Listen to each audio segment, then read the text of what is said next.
Pemimpin yang sudah ditegur oleh Tuhan tetapi tidak bertobat, mereka akan menjadi hina dan rendah serta tidak ada wibawa. Mereka kehilangan otoritas, mereka kehilangan penghormatan.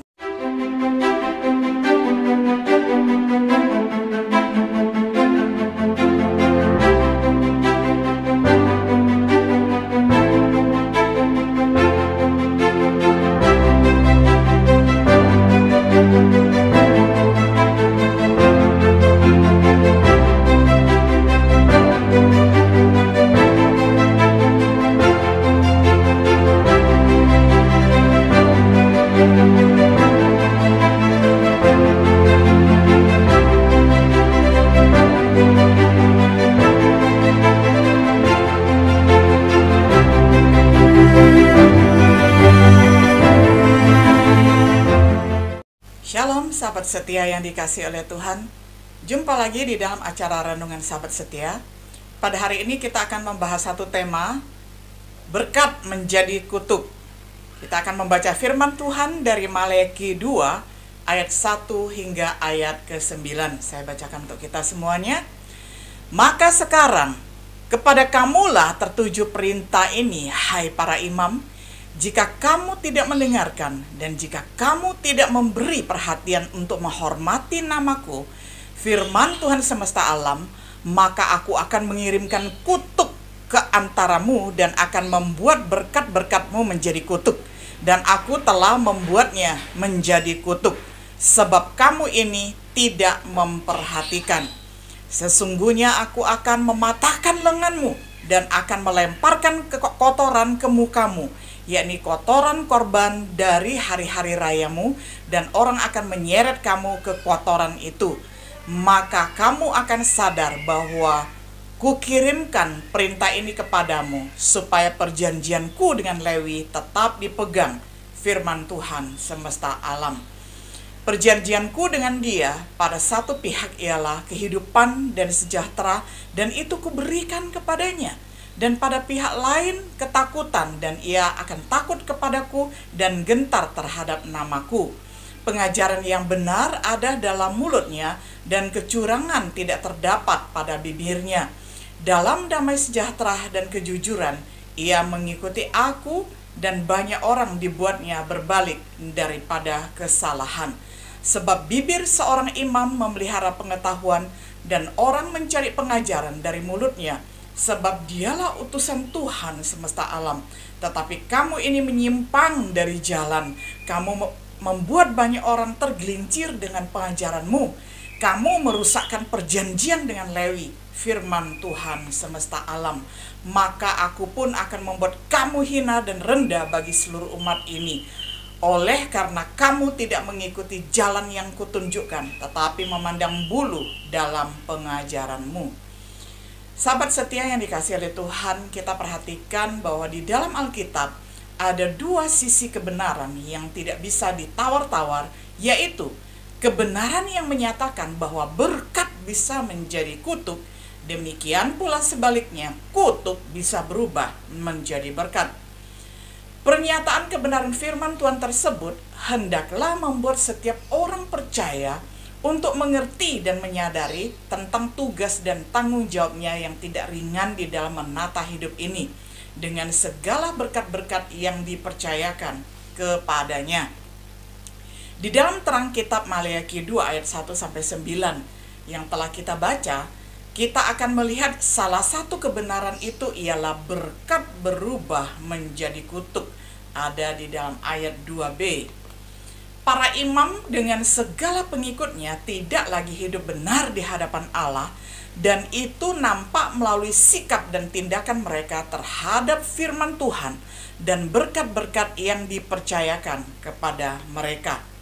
Di dalam kondisi rohani yang merosot seperti inilah, Tuhan datang melalui hambanya, yaitu Nabi Maleakhi, agar para imam dan pengikut-pengikutnya kembali kepada Tuhan. Yang menarik di dalam bagian ini, firman Tuhan ini ialah bahwa Tuhan menegur para imam terlebih dahulu, kemudian barulah kepada umatnya. Jadi Tuhan menegur pemimpinnya dulu, baru menegur jemaatnya ataupun umatnya. Nah, melalui kitab Maleakhi 2 ayat 19 yang telah kita baca bersama ini, kita akan merenungkan 3 pokok penting di bawah tema berkat menjadi kutuk. Yang pertama, alasan berkat bisa menjadi kutuk adalah di dalam ayat 2, 8, dan 9. Ada beberapa alasan atau penyebab yang kita temui di dalam bagian ini, antara lain karena para imam atau hamba Tuhan tidak lagi mendengarkan suara Tuhan. Ayat 2a, hidup dan tindakan para imam dalam hal ini menjadi pola panutan bagi umat Allah. Saudara, kalau di zaman perjanjian lama kita melihat bahwa mereka sering sekali mendengarkan firman Allah melalui mimpi, melalui penyataan langsung, dan juga melalui nubuatan sesama para nabi. Nah, tetapi di zaman kita pada saat ini, saudara, kita bisa membaca firman Tuhan melalui Alkitab yang sudah tertulis, karena itu sudah lengkap bagi kita semuanya. Nah, jadi ketika kita mengatakan pada saat ini hamba Tuhan tidak lagi mendengar firman Tuhan, itu artinya adalah tidak lagi mengikuti apa yang tertulis di Alkitab, prinsip-prinsipnya dan ajaran-ajarannya. Mereka membangun ajarannya sendiri, mereka menafsirkannya sesuai dengan keinginan pribadi mereka. Nah, kalau para imam sendiri tidak bersedia mendengarkan suara Tuhan, bagaimana dengan umat yang dipimpinnya atau yang dilayaninya? Kalau pemimpin saja seperti itu, bagaimana dengan para pengikut?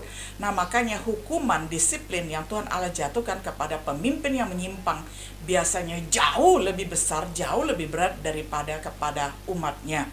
Bukankah suara Tuhan merupakan tolak ukur para imam dan umatnya di dalam bertindak sehari-hari? Itu di dalam ayat 7 bisa kita lihat bahwa umat biasanya melihat teladan imam ataupun teladan para hamba Tuhan.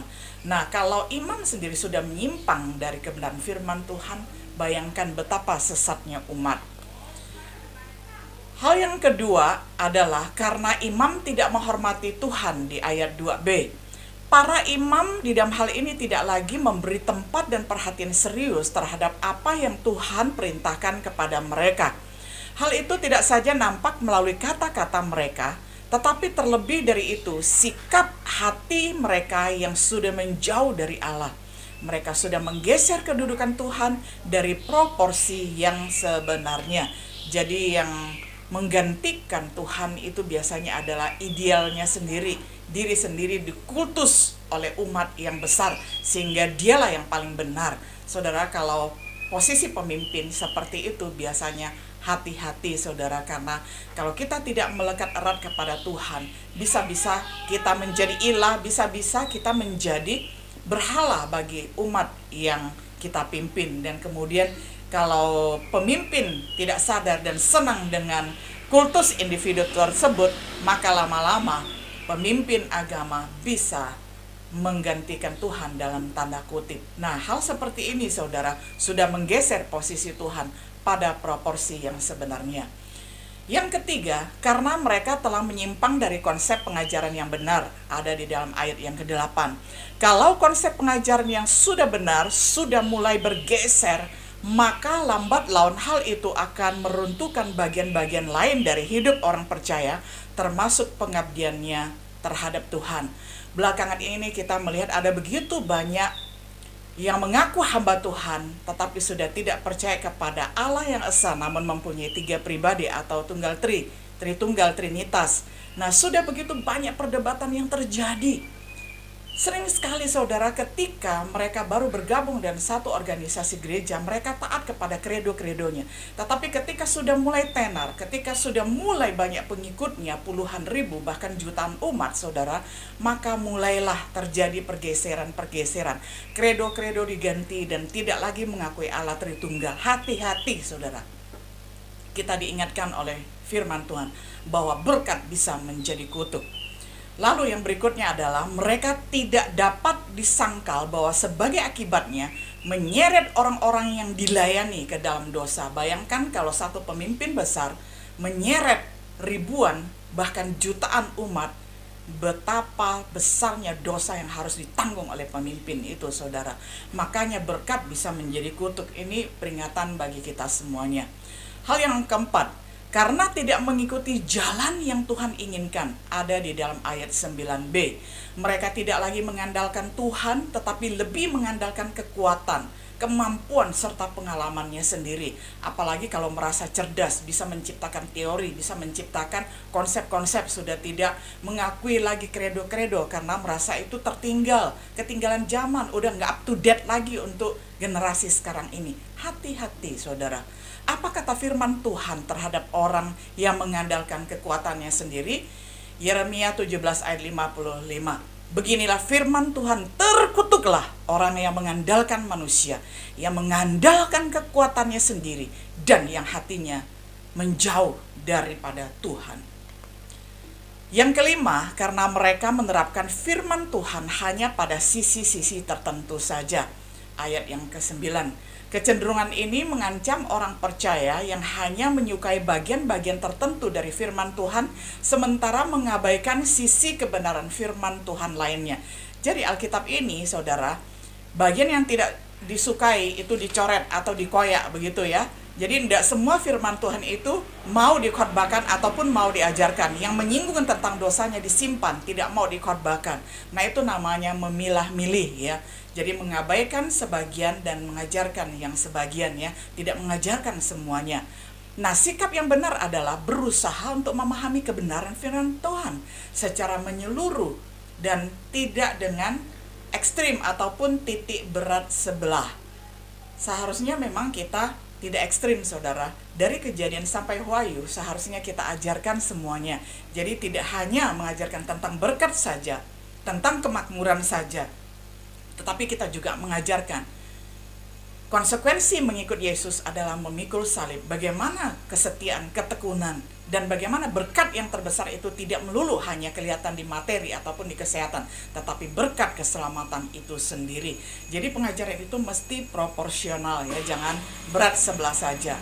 Yang keenam, mereka memandang bulu, ayat yang ke-9.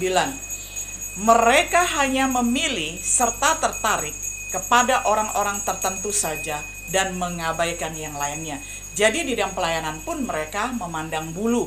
Jadi yang bisa menguntungkan secara pribadinya dilayani baik-baik, tetapi bagi mereka yang tidak mendatangkan penghasilan apapun biasanya dilihat pun tidak mau. Nah, yang seperti ini sangat tidak disukai oleh Allah. Jadi umat itu jangan dibeda-bedakan. Kita harus mengasihi mereka semuanya.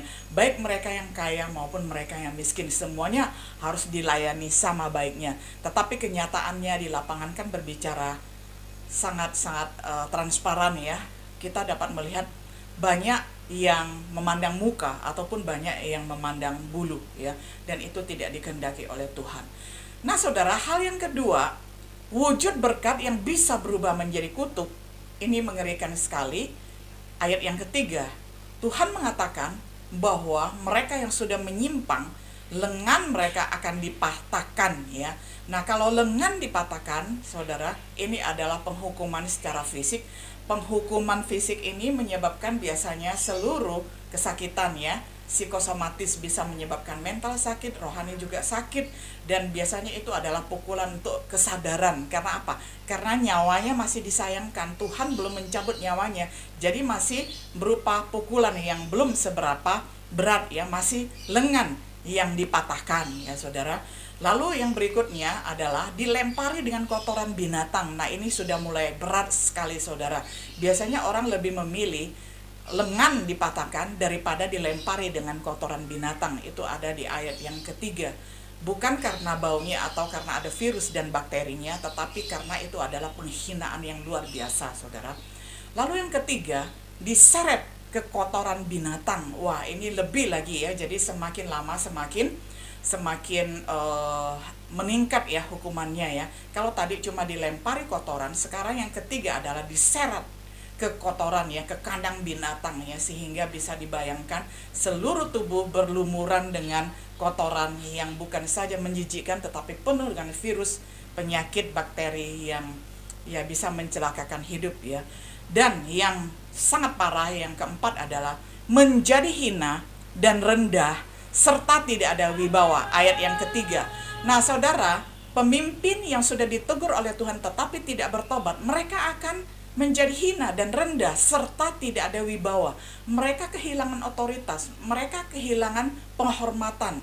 Ya, seperti di gambar ini, kalau mereka pemimpin tidak bertobat, tidak mengakui dosa dan kesalahan mereka, masih tetap mau mengajar, masih tetap mau berkhotbah, maka orang-orang akan membuli, melecehkan, ya.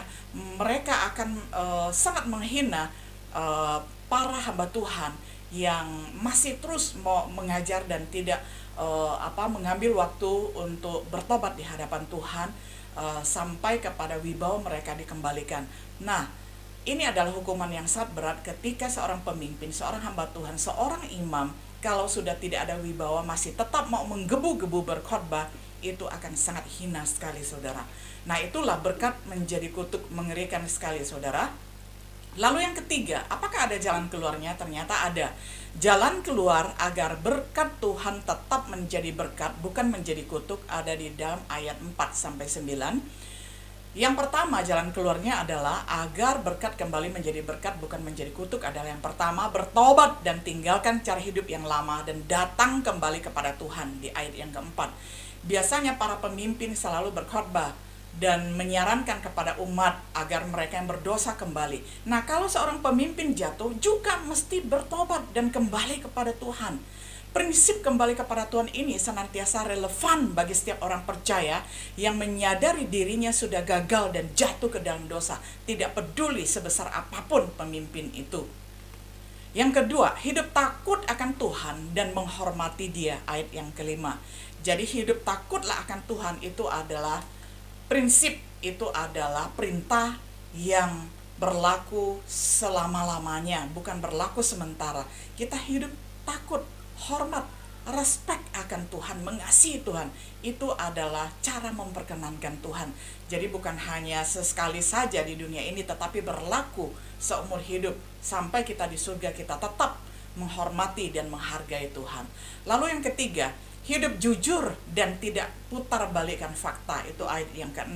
Jangan mengatakan yang salah itu benar, yang benar itu salah. Jadi kita hidup penuh dengan integritas. Ya katakan ya, tidak katakan tidak. Lalu yang keempat, memelihara dan bertanggung jawab akan setiap pengajarannya di hadapan Tuhan, ayat 7. Nah, saudara, setiap kata yang keluar dari mulut bibir kita sebagai hamba Tuhan harus kita pertanggungjawabkan di hadapan Tuhan. Jangan setelah kita mengajar semuanya salah atau sebagian salah, lalu ketika komplain datang, lalu kita cepat-cepat kembali lagi karena takut dihukum atau takut disanksi, kita mengatakan, tidak kok, saya mengajarkan yang benar kok, padahal jelas-jelas sudah melakukan kesalahan, tetapi tidak berani untuk mengakuinya. Nah, itu tidak gentle namanya. Kalau gentle, kita harus berani mengakui kesalahan dan kita mau bertobat, ya, mau kembali kepada Tuhan. Yang kelima, mengajarkan seluruh kebenaran firman Tuhan dan tidak berat sebelah, ayat yang ke-8. Jadi firman Tuhan harus diajarkan sebagaimana yang dimaksud. Jangan mengajarkan sesuai dengan keinginan pribadi. Setiap kali kita menafsir harus sesuai dengan kaidah hermeneutik yang baku, ya. Jangan seenaknya saja, ya, menafsir, karena firman Tuhan itu adalah satu kesatuan dan benang merahnya bisa ditarik dari Kejadian sampai Wahyu. Jangan di ECGC, tetapi mesti kita tetap harus setia kepada konsep eksegese, menggali keluar apa yang dikatakan di dalam teks. Nah, lalu yang keenam, tidak memandang bulu atau muka di dalam pelayanan, di ayat yang ke-9. Jadi jangan sekali-sekali kita membedakan kelompok jemaat yang kita mau layani dan yang sebagian kita serahkan kepada orang lain saja. Karena apa? Karena itu namanya memilih bulu, ya, ataupun memandang muka. Yang membawa keuntungan bagi kita, kita layani, tetapi yang tidak membawa keuntungan dan berkat bagi kita, kita katakan next time saja, ya, kita ketemu next time saja, ya, kita atur ulang pertemuan-pertemuan, padahal tidak pernah dipenuhi. Nah, saudara, ini adalah hal-hal bagaimana kita kembali kepada kebenaran dan bertobat, tinggalkan dosa, dan kita mohon pengampunan kepada Tuhan dan hidup benar di hadapan Tuhan. Nah, sekarang pertanyaan aplikatif, reflektif bagi kita semua sebagai pelayan-pelayan Tuhan, hamba-hamba Tuhan. Bagaimana cara hidup dan sikap saudara terhadap Tuhan dan berkat-berkatnya selama ini? Sudahkah saudara hidup seperti apa yang dikatakan oleh firman Tuhan di dalam Maliaki 2, 1 ayat 9. Setelah melihat dan menyadari akan betapa ngerinya kutuk Tuhan bagi orang percaya yang tidak takut Tuhan, langkah apakah yang akan saudara tempuh agar terhindar dari hal-hal itu? Yang ketiga, bagi kita yang sudah hidup dan melayani Tuhan selama ini, adakah bagian firman Tuhan ini semakin membawa kita untuk semakin giat dan rindu terus mengalami kasih Tuhan yang berlimpah itu? Nah, kiranya 3 pertanyaan ini boleh menjadi pertanyaan aplikatif, reflektif bagi kita semua. Kita semuanya datang ke hadapan Tuhan, mereview kembali dan mengevaluasi kembali pelayanan kita selama ini. Entah itu selama 5 tahun, 10 tahun, 15 tahun, 20 tahun, 25 tahun, 30 tahun, 40 tahun, 50 tahun, berapa tahun pun kita bertanggung jawab di hadapan Tuhan dan selalu ada evaluasi dengan jujur dan transparan di hadapan Tuhan. Sahabat setia yang dikasihi oleh Tuhan, setiap diri kita yang sudah Tuhan percayakan kita pelayanan, baik itu pelayanan kecil ataupun pelayanan besar, marilah kita boleh menjadi hamba Tuhan yang setia, menjadi hamba Tuhan yang jujur, menjadi hamba Tuhan yang dengar-dengaran terhadap firman Tuhan, menjadi hamba yang senantiasa bersedia menjadi murid, diajar oleh firman Tuhan sebelum kita mengajar orang lain. Kiranya setiap diri kita boleh semakin merefleksikan diri kembali dari firman Tuhan yang kita baca dan kita hayati setiap hari. Kiranya Tuhan menolong pemahaman kita dan menolong pertumbuhan kita dari hari ke hari. Bila ada yang perlu diperbaiki, perbaikilah. Bila ada keperluan untuk bertobat, bertobatlah. Kiranya Tuhan menolong kita semua untuk menjadi hamba-Nya yang setia. Shalom.